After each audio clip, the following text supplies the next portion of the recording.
Um, well, my wife and I went to Guatemala for language immersion school for our honeymoon because we're that big of nerds. We actually went to school on our honeymoon.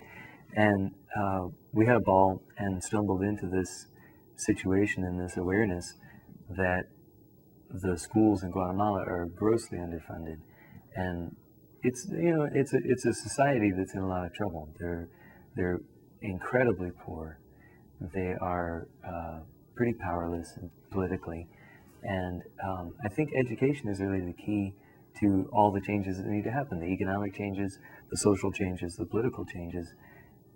Education's the key in all of those cases. And most Guatemalan kids don't go to school past sixth grade, and so we wanted to try to help out a little bit because the schools are so grossly underfunded. The government pays for teacher salaries, and that's all they pay. And they pay the teachers about $125, $100, $125 a month, which even there is not a living wage. And so, and when I say that's all they pay, I mean they don't pay the power bill. They don't pay for textbooks, which is why there aren't any.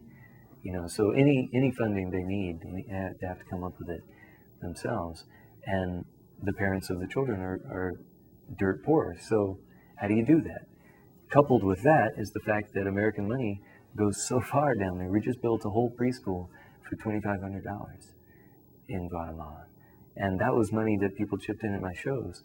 And the dawning realization that what I do for a living, which is sing songs and tell stories, fits so perfectly with raising some money for these projects was a wonderful idea to have bubble up, to realize that, yeah, there's this need, and here I have the means to plug into it. It was just the thing that was in front of us. We didn't go looking for a project. We just stumbled into it and said, oh yeah, this is something that obviously needs to happen.